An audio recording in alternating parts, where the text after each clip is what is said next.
Hello everyone. तो कैसे हैं आप लोग। तो आज की इस वीडियो पे हम लोग पढ़ने वाले इंटीग्रेशन पढ़ने वाले हैं और फिजिक्स में किस तरीके से इंटीग्रेशन का यूज़ होता है। तो चलो शुरू करते हैं और स्टार्ट करते हैं अपना वीडियो। देखो, सबसे पहली बात, इंटीग्रेशन को समझने के लिए इस वर्ड को समझते हैं कि इंटीग्रेशन का मतलब क्या होता है। देखो, इंटीग्रेशन एक वर्ड से मिलकर बना है जिसको हम बोलते हैं इंटीग्रेट होना। इंटीग्रेट होने का मतलब क्या होता है? What is meaning of integrate? Integrate होने का मतलब होता है किसी भी चीज़ को जब हम ऐड करते हैं तो उसको बोलते हैं इंटीग्रेट करते हैं हम उसको। ठीक है ना। इंटीग्रिटी सुना होगा ना आपने। इंटीग्रिटी का मतलब किसी भी चीज़ को ऐड करते हैं। लेकिन यहाँ पे इंटीग्रेशन हम यूज़ क्यों करते हैं फिजिक्स में, ये पढ़ने वाले हम लोग कि सर फिजिक्स में आखिर क्या वो चीज़ है जिसकी वजह से इंटीग्रेशन यूज़ होता है। मैं आपको बता देता हूँ सिंपल सी चीज़। आपसे पूछेगा इंटीग्रेशन का यूज़ क्यों करते हैं, तो आप बोलोगे सर किसी भी फिजिकल क्वांटिटी को, फिजिक्स में क्या होता है कि फिजिकल क्वांटिटी होती है, लेकिन हमेशा याद रखिएगा कभी भी हमें स्मॉल क्वांटिटीज़ को ऐड करना है।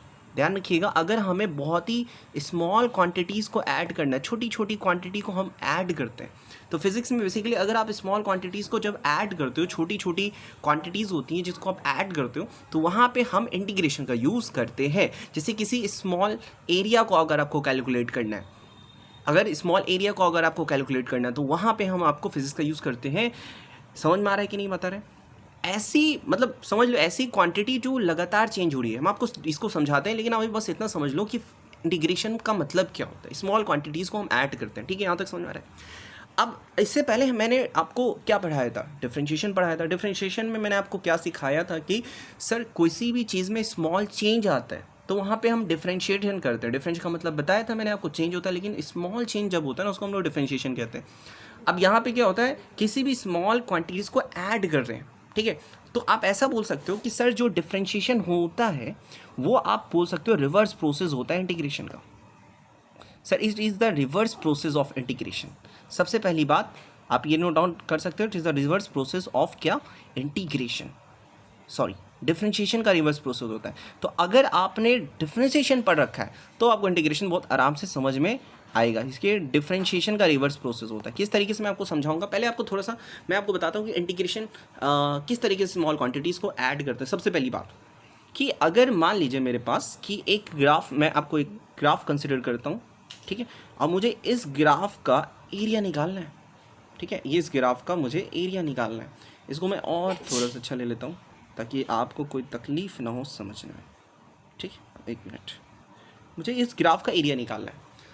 अब बोलोगे ये ग्राफ में एरिया अगर मैं निकालना हो तो इस ग्राफ का एरिया कैसे निकालूंगा? आप सोचो ज़रा, कैसे निकाल सकता हूँ? तो बहुत सिंपल से याद रख, एरिया निकालने के लिए मैं आपको एक तरीका मैं आपको बता देता हूँ जिससे आप इस ग्राफ का एरिया फाइंड कर सकते हो। आप कुछ मत करो कि हर एक जगह से एक छोटी सी स्ट्रिप कैन निकाल लो यहाँ से। मतलब यहाँ से अगर आप ध्यान से, एक मिनट, बहुत छोटा सा एरिया आप हर जगह से कट करके निकाल लो। छोटा छोटा एरिया अगर कट करके निकाल लो यहाँ से, यहाँ से भी आप छोटा सा एरिया कट करके निकाल लो। उसी तरीके से हर एक जगह से आप एक छोटा सा एरिया कट करके निकाल सकते हो। हर एक जगह से आप छोटा सा एरिया कट करके निकाल सकते हो। हर एक जगह से आपका, समझ रहे हो क्या मैं बोलना चाह रहा हूँ?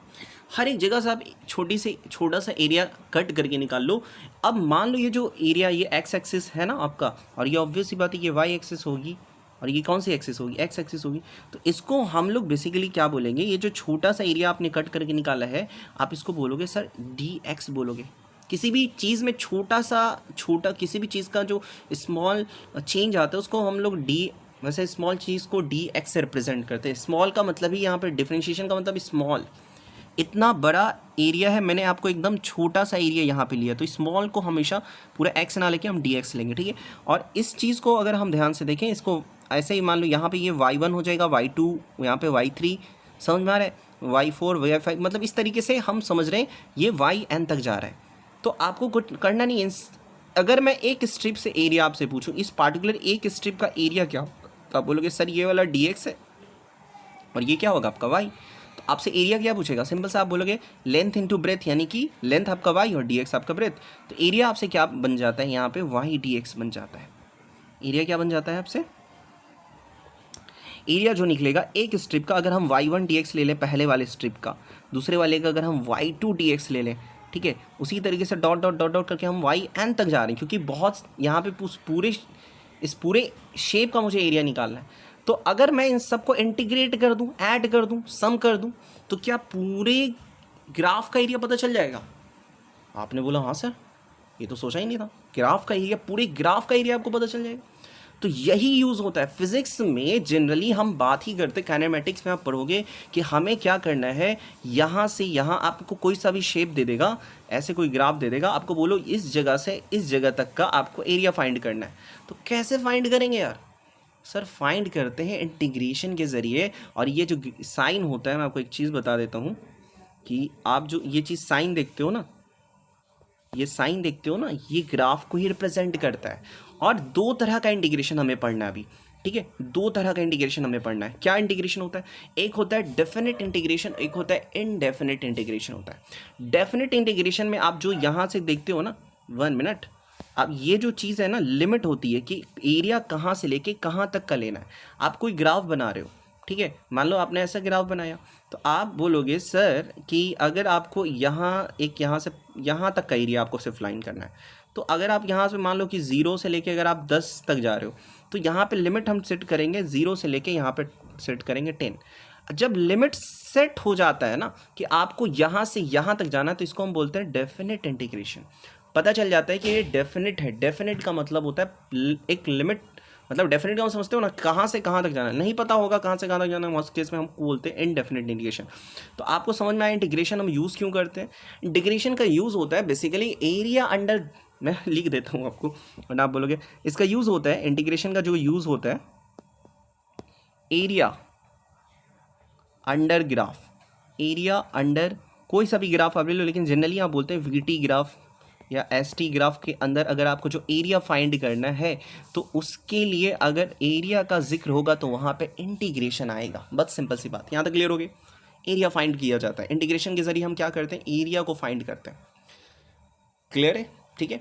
अब बेसिकली मैं आपको छोटी सी नॉलेज और देता हूँ, यहीं पे मैं आपको एक छोटा सा बात और सिखाता हूँ कि और कहाँ पे किस चीज़ में एरिया इंटीग्रेशन का यूज़ होता है। तो बेसिकली इंटीग्रेशन का यूज़ एक और चीज़ में, हम जैसे कि आपने बोला कि फिज़िक्स में हम बता रहे हैं कि जैसे कि आपको कल को आपने बताया कि सर अगर मुझे वेलोसिटी फाइंड करना है, डिफरेंशिएशन में आपने पढ़ा था ना ये चीज़ कि सर वेलोसिटी जो होती है change in displacement upon change in time होती है। अरे हाँ कि ना? एक्सेलरेशन आपने पढ़ा था कि change in velocity upon change in time होती है। मतलब स्मॉल चेंज इन डिस्प्लेसमेंट करते हैं तो हमें वेलोसिटी मिलती है, और स्मॉल चेंज इन वेलोसिटी करते हैं तो हमें क्या मिलता है? एक्सेलरेशन। आपने पढ़ा rate of change of displacement हम वेलोसिटी दे। इंटीग्रेशन मैं बोलता हूँ इसी का जस्ट रिवर्स प्रोसेस है, यानी कि जस्ट रिवर्स प्रोसेस है। तो अगर मैं इस डी टी को अगर हम इधर ले जाके मल्टीप्लाई कर दें तो वी डी टी आ जाएगा। आप बोलोगे यस सर, अरे हाँ कि ना, ये वी डी टी आ जाएगा। और अगर मैं इसका इंटीग्रेशन कर देता हूँ तो आप बोलोगे सर क्या मिलेगा? सर एस मिल जाएगा। यानी कि हमें ये बात पता चली कि अगर डिफरेंशिएशन समझ में आ रही ना बात, तो अगर हम इस वी डी टी का वेलोसिटी अगर आपके पास दी है तो आप डिस्प्लेसमेंट तक पहुँच सकते हो। मतलब कल को अगर मेरे पास वेलोसिटी दी हुई है, कुछ भी दी है, मान लो 3t² समथिंग दी हुई है ना, तो आप डिस्प्लेसमेंट अगर आपको फाइंड करने के लिए बोलता है, उल्टा बोला है ना, पहले तो उल्टा बोल रहा है ना, तो वेलोसिटी से आप कहाँ पहुँच सकते हो? डिस्प्लेसमेंट में पहुँच सकते हो।